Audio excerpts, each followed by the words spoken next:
Welcome, Reds, to the 100% United pod. I'm your host, TC. Unfortunately, Scott can't join me today. We've had a few issues.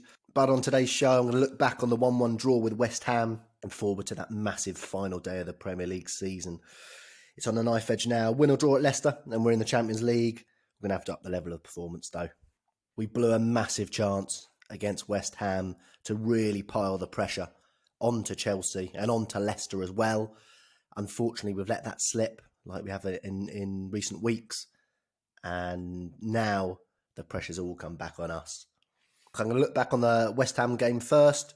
We'll look forward to the Leicester game and also have a look at Ole's press conference before that massive game at the King Power.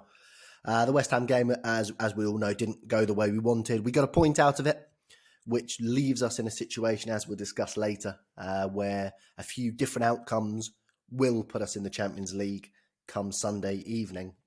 Back to that West Ham game. Look, the lineup, the big talking point leading up to the game was David De Gea. Of course, he had that shocker at Wembley. But Ole put his faith in him, as we expected him to do, and as I think was right to do. I don't think you want to unsettle the whole team just with 2 games to go. Different keeper behind them, different communication, different way of working. Dave came out well, to be fair. The other news in the team was Timothy Fosu-Mensah came in ahead of Aaron Wan-Bissaka. Now, Ole said that Wan-Bissaka had a knock, but he did bring him on at half-time, so I'm not sure about that one. But Timothy Fosu-Mensah started, and Brandon Williams again started at left-back. Luke Shaw still carrying that knock. Matic played again. He's played a lot of minutes, and we've said before that when he plays a lot of minutes, the performance level does drop, and a little bit has dropped since the contract has been signed as well. So we went for what you'd describe as our first team, really, bar those 2 fullbacks, Lindelof and Maguire in central defence, Matic, Pogba with Bruno ahead of them, Rashford on the left, Greenwood on the right, Martial through the middle. It does seem that Ole doesn't really trust the squad at this stage. Of course, we had to go for it against West Ham. Of course, we wanted to put ourselves in the best position possible. But at the same time, you'd want our players to be firing on all cylinders for Leicester in that blockbuster match on Sunday. But once again, there was not really any rest for some of our star players. Of course, you would have expected that rest to come a few games before, maybe. And a few of the players, not all of them, but a few of them look like they've been run to the ground a little bit. I think, look, we're talking a lot about tiredness surrounding this United team. Every team's had a packed fixture list since the return of the Premier League. In my mind, that tiredness, bar possibly Bruno, is really down to sort of a mental tiredness. You know, when the pressure piles on, it's not something I want to say, but it is something that seems glaringly obvious. When the pressure comes on with this team, we stop taking the sort of decisions and attacking chances that we do when the pressure's off. Again, in that midfield, it seemed like there was way too many touches from Matic and Pogba, and from the back 4 too. Pogba was dropping deeper and deeper again. I've said I love it when Matic is sitting and letting Pogba play that number 8 role, and then you've got Bruno ahead of them, where when Pogba drops, Bruno's isolated, and then you've kind of got that double pivot where Matic and Pogba are sort of treading on each other's toes. We invite the pressure onto us, and we don't seem so knitted together going forward. West Ham sat deep, as we expected them to do, and I just don't know why Pogba has been, I don't know whether he's been advised to drop back alongside Matic. We don't play well when we invite teams onto us, and look, West Ham were there for the take, and they sat very deep, but when they're in attacking positions, we were again inviting them onto that sort of back 6, if you like. Didn't look too good. Look, first half was we didn't look like a team that, as Ole said after the game, we wanted to blow them away and score a load of goals. I discussed if we scored 3, then we could lose to Leicester 1-0, and if we scored 5, we could lose to Leicester 2-0. Well, that went straight out the window, didn't it? But I know we don't want to be going to Leicester and thinking about losing. But as we'll discuss later, you don't want to put all your eggs in one basket, which is what we have. Early on, Martial was put away by Bruno down the right. got a nice shot off. It was a lovely ball by Bruno too. And you thought maybe we're going to fly out the traps here. But it didn't really happen. Mason Greenwood had a shot. And then you'd say probably the biggest chance of the first half when Bruno miscontrolled from a lovely ball from Marcus Rashford. It's the kind of ball you expect Bruno to bring down and bury. He brought it down. Brought it down with his right. And it actually ricocheted off his left, didn't it? The chance went begging, and you just thought, oh, was that the big chance? You know, in that first sort of 23 minutes before the drink break, where we really should have put our foot on the pedal and then started going for those goals. The drink break came. No David De Gea save. Defence looking pretty solid, but we weren't really creating much at all. Bruno had a wild left foot shot, lash, as I call it, after the break. But we were sloppy after the drink break. You know, drink breaks have come at good times for us in some of these games this season.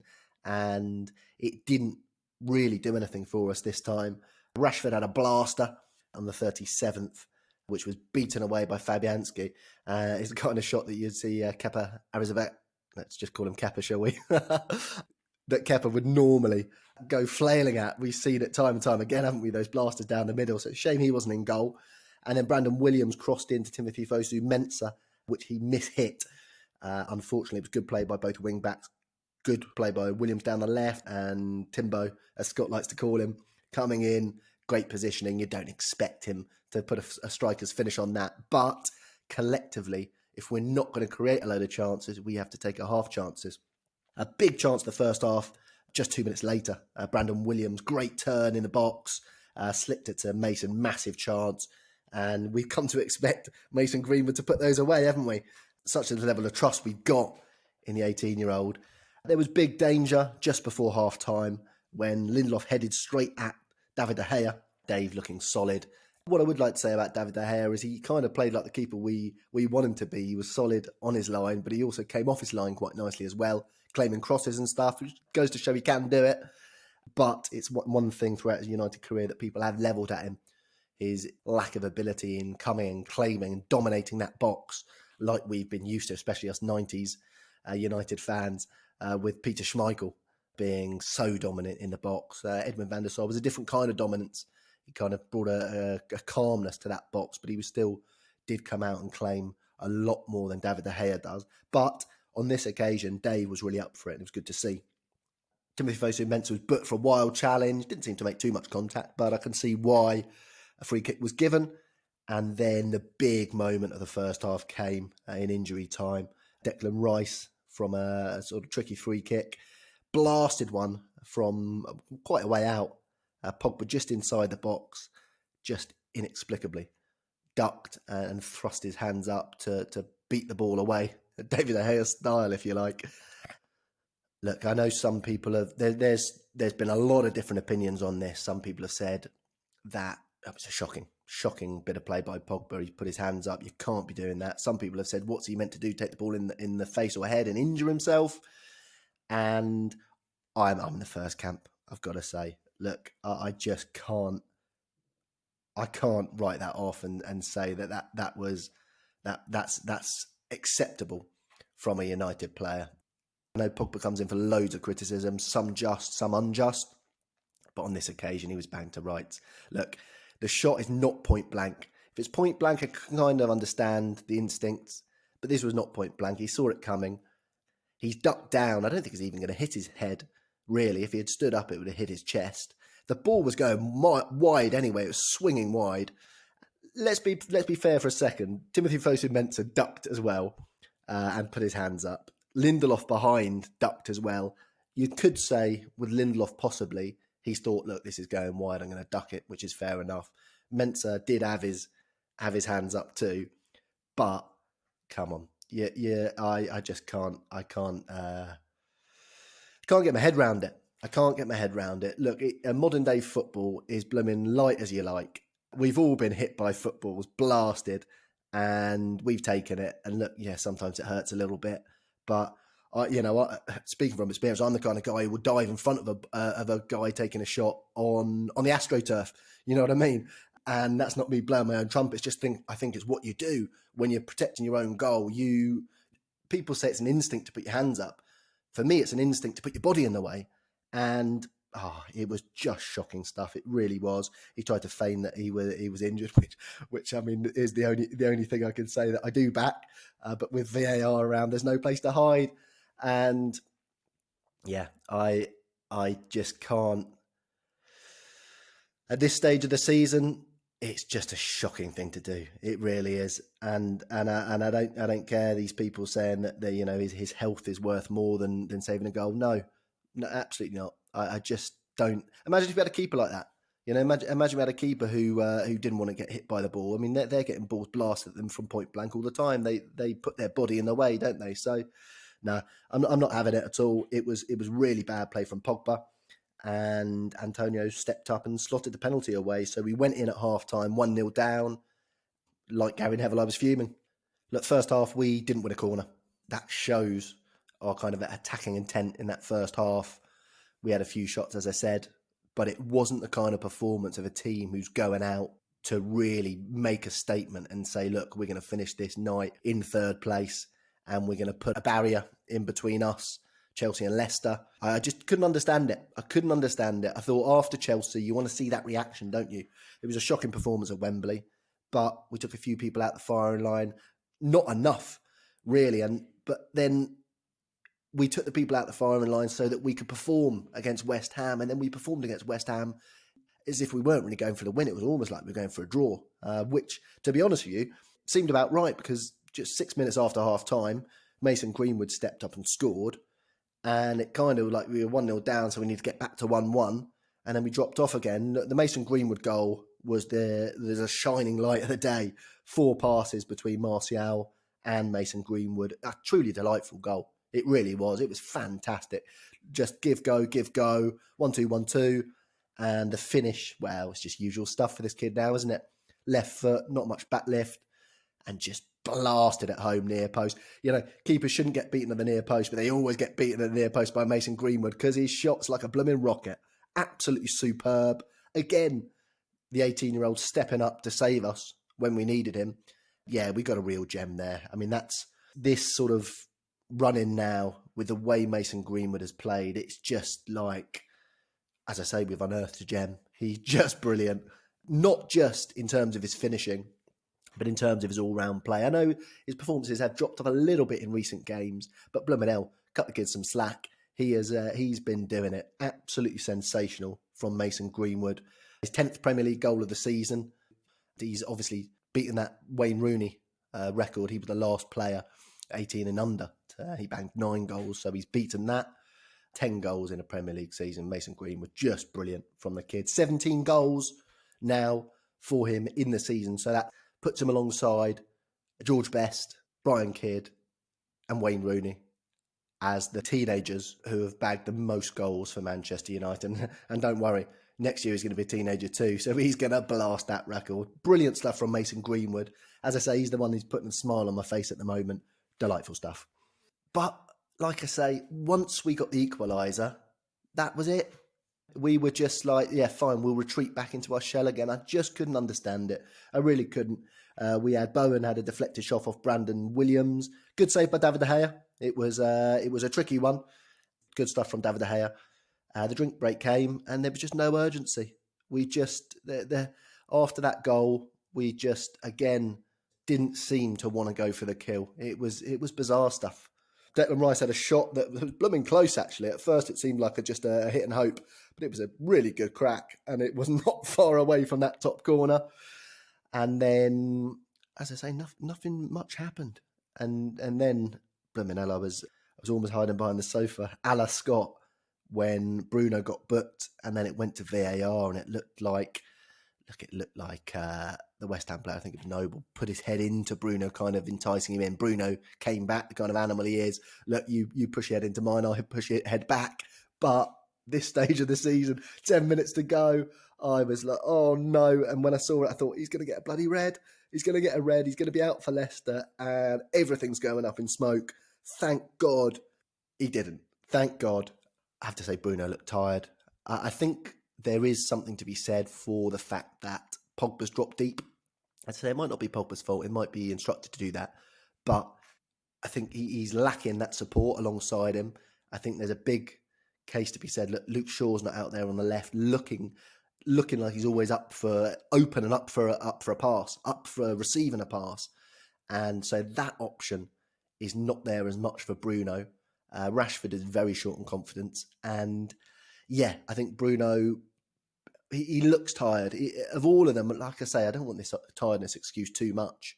But Matic is one who obviously needs rest. He hasn't had them so much. Bruno has just played, it seems like almost every minute. And you just look back now with a bit of hindsight.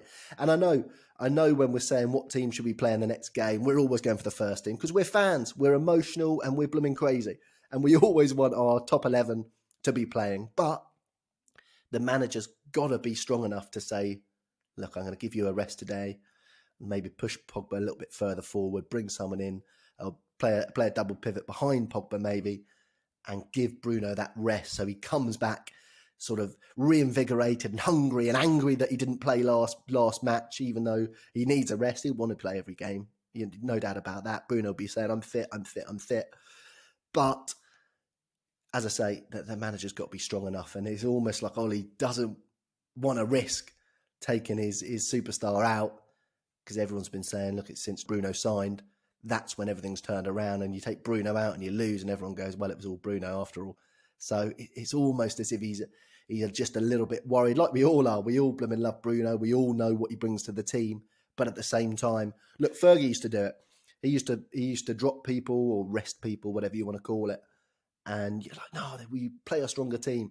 But we get the points. And then that player comes back in and, yeah, Fergie, you were right after all, as he almost always was. But, yeah, I think now we go into Sunday with a Bruno who's just going to have to passion it through. And I have faith that he will.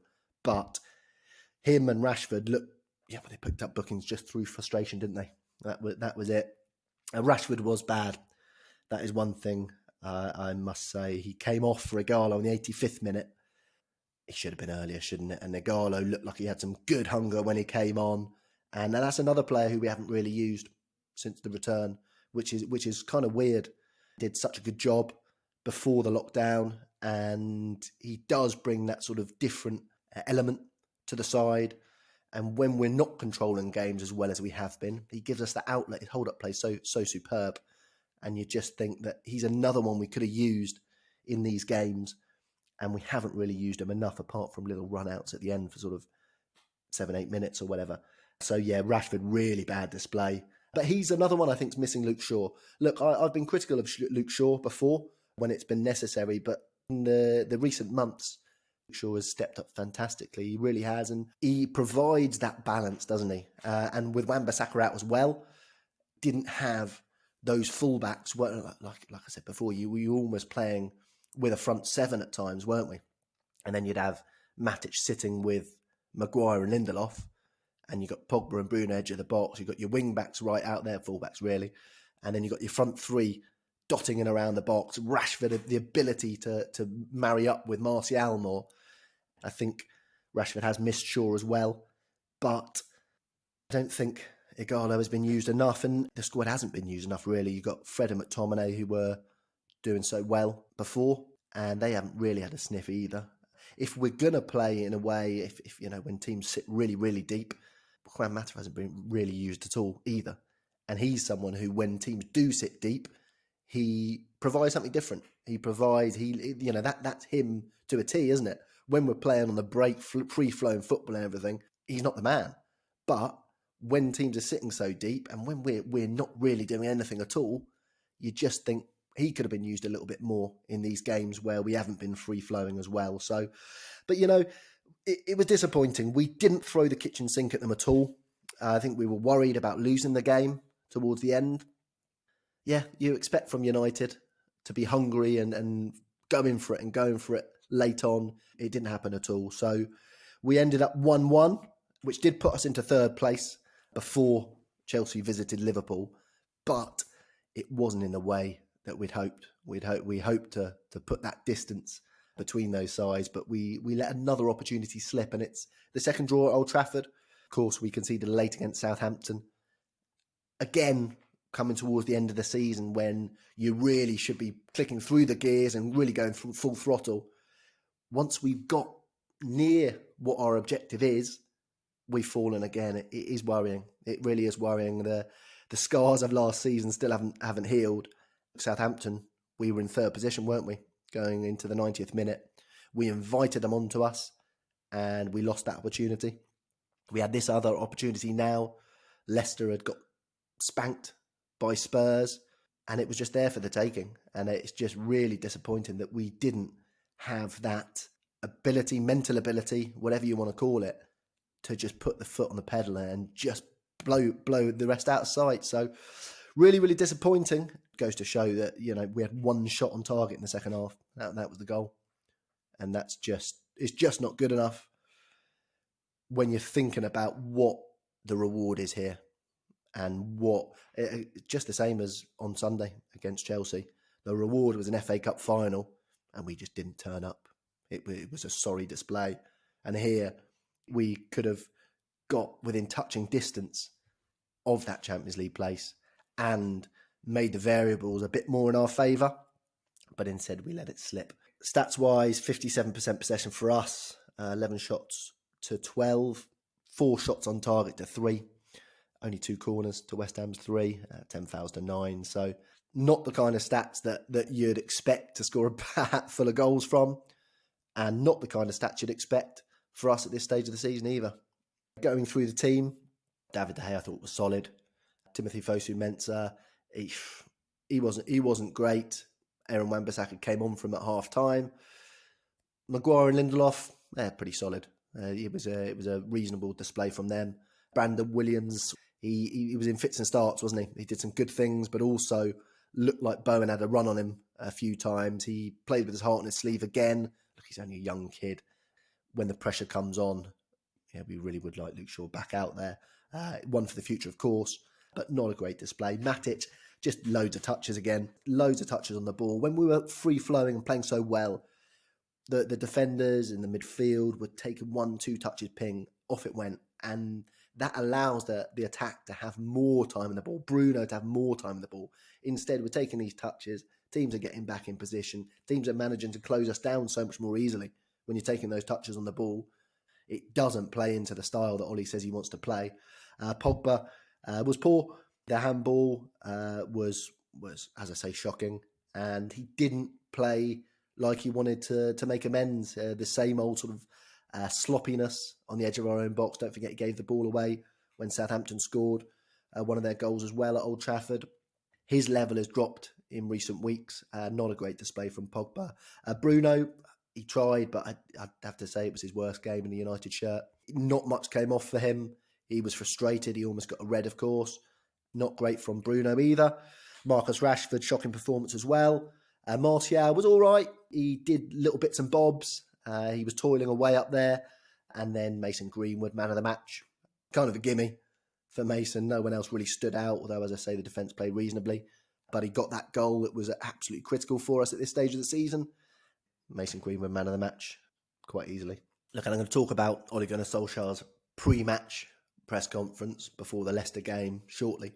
But first, his post-match press conference after West Ham. Not a great one again from Ole. The screen cut to him and he was grinning from ear to ear.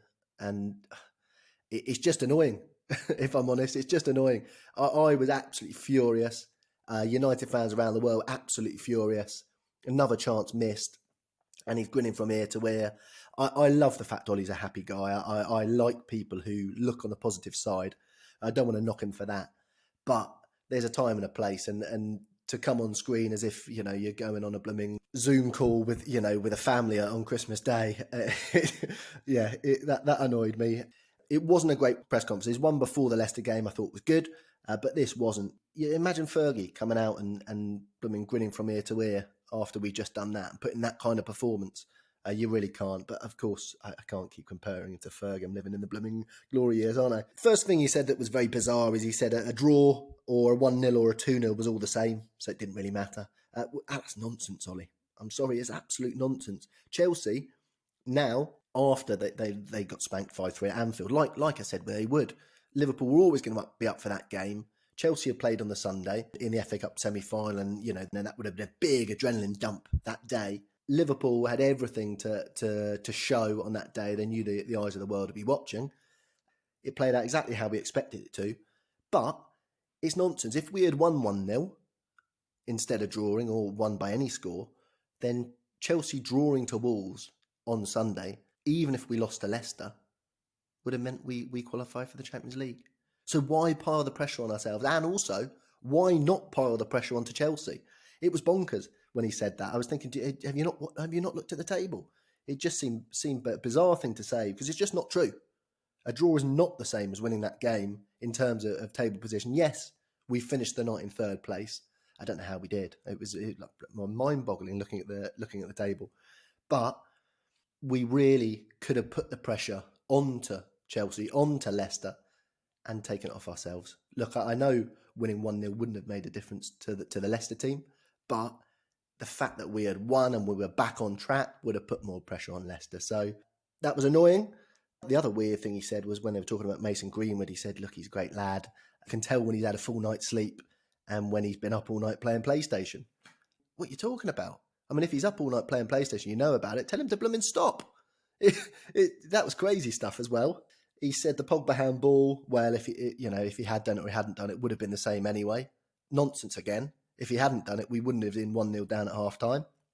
Really annoying press conference from Ole. Sometimes you just got to put your hands up and say, look, I told the lad to go out and get this done. He said we were going for a good score. We were going for a 3-0 to try and put that to be able to lose to Leicester 1-0. And then he said, it doesn't really matter. I didn't like it at all. But like I say, his press conference today before the Leicester game was much better. And also when I watched it, I was blooming annoyed, like all of you were. We every time we get an opportunity with this team, it seems, every time we get near our objective, we start stumbling. And it's very, very worrying, especially going into this game on Sunday where it's do or die. The pressure is tenfold for Sunday. And we can't be going into it like we went into this game. I can't describe how big a game this now is on Sunday. For the near future of this club, it is an absolute whopper. Leicester are going to have a week's rest compared to our 4 days. It's almost dangerous that a draw is enough. I worry about that because the way we react when we invite teams onto us is we look blooming shaky. David De Gea looks shaky, the centre-backs look shaky, the midfield get worried, they retreat. Crosses are coming in from everywhere. People are getting in behind all over the place. It just worries me. And they're going to be dangerous, Leicester. They really are. Brendan Rodgers, as much of a mug he is, he's not a managerial mug. We like to laugh at him. We like to poke fun at him.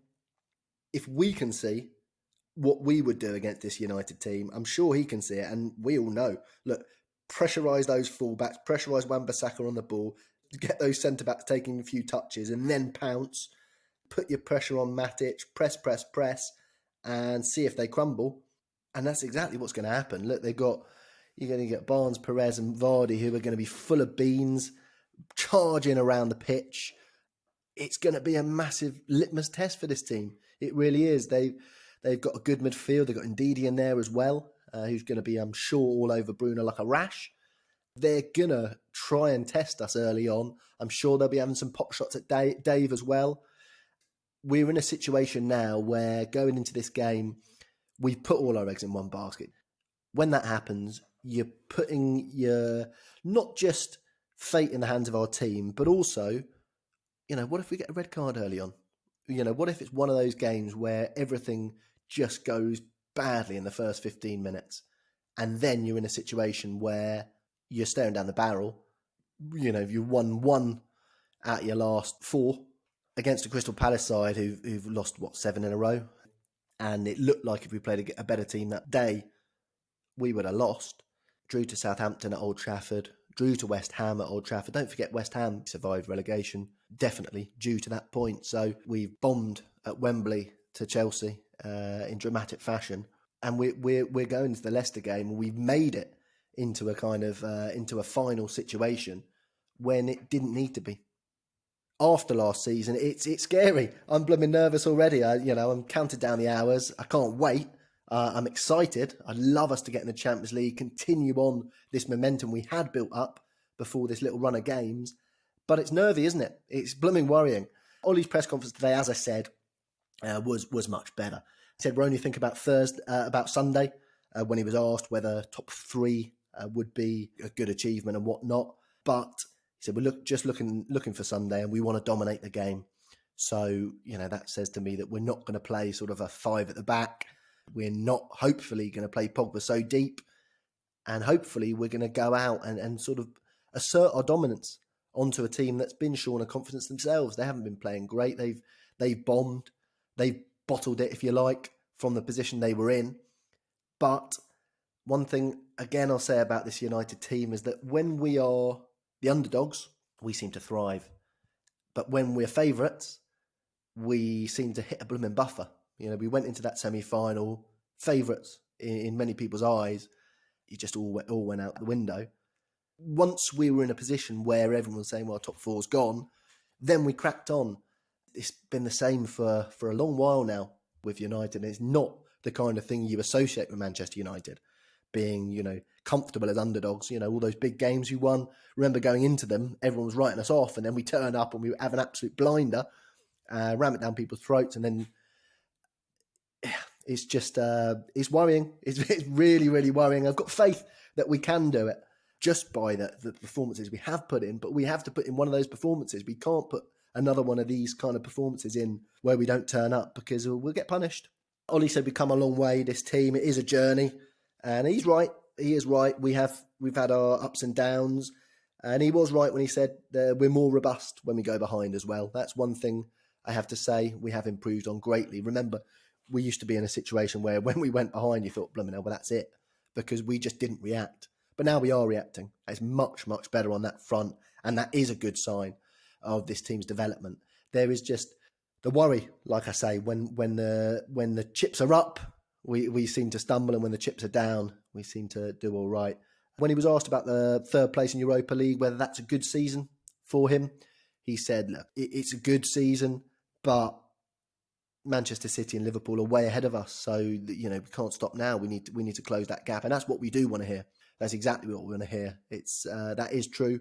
It's been horrible times in recent weeks. City's ban overturned, a few other events I don't really want to talk about happening, but it hasn't been a comfortable few weeks for us United fans, and we need something. We need something now to really boost us in terms of the transfer window, in terms of this squad's confidence, this squad's knowledge that we can get through these times. Because if we do want to be challenging for titles in the years to come, imagine, having this mentality there. It just wouldn't work.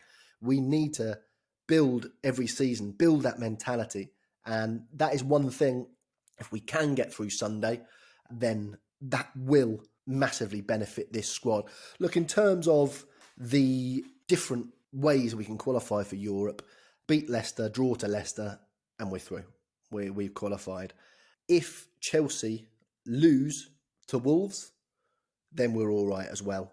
We can't be relying on that. We really can't. It would have been nice to be in a situation where, look, we go to Leicester and we know that if Chelsea draw or lose, then whatever happens, we're in. But as it happens, that's not going to be the case. And basically, we're in a situation where if we lose and Chelsea draw or win, then we don't qualify for the Champions League. 10 out of 19 home games we've won this season. That's something that really needs to be boosted up. I know we've been in a situation now where we haven't had fans. I think that's actually been a benefit for a while in terms of being able to sculpt this squad and maybe also to react to going a goal down. We haven't seen this team react to going a goal down with fans, have we yet? With the away fans getting buoyant and also the Old Trafford home fans getting sort of moany. So that's one thing that's maybe helped us develop that. But it's not a good statistic. It's only a couple of times in the Premier League history that we've had a worse home record. Obviously, haven't helped that we've drawn our last two. We go into Sunday in a situation where it's all in our hands. We win, we draw, we qualify for the Champions League, and we can look at this second half of the season, post Bruno signing, if you like, as a really good bit of development from this squad. It has been worrying these last few games. It has been worrying massively. But as you know, in football, we've all got short memories. And if we can get a big result. And look, if we can do it in style as well, if we scrape over the line, the question marks will still remain. If we lost and Chelsea lost, then you'd be saying, blooming hell, how have we done that? But if we win nicely and finish in third, you'd say it's been an improvement. The points tally is not great. We're on 63 points now. It'll be 66 if we win. That's what we hit last season, 66 points. But when we win the title, I don't worry about points tallies at all. I say, look, the league is the league, and sometimes you get a strong league, sometimes you get a weak league. But the teams around us have been poor, haven't they? Arsenal have been non-runners. They're down in 10th. Spurs dropped off a cliff. Chelsea haven't been great either. And, Leicester up there, that says it all, doesn't it? City haven't been great either, but, Liverpool have obviously had a good season. I'll give them that. That points tally has got to go up. We're looking at another 20 points. You're looking at another 7 victories to put ourselves into the kind of old title tally. But the last 3 title tallies have been very high, haven't they, in the 90s? So you're looking at sort of 30 extra points, 10 more wins in a season. That's a massive, massive jump. So we need to get more players in, and winning on Sunday will benefit us massively. You've got to get 100% behind the boys, haven't you now? We're in the home straight. We've got 1 game to go. If we can do that, we can play the Europa League with a bit of confidence and a bit of freedom. See if we can really build on the things we thought we were building a couple of weeks ago. So look, one more time, lads, let's get this done. Come on, United. Thanks for joining us again, everyone. Subscribe to the pod if you're new, and follow our Instagram at United100podcast. We'll be back following the Leicester game. Scott alongside me too. Massive day for Ole and the squad and the short-term future of United. One more big performance though, and we're there. Take care. Cheerio, Reds.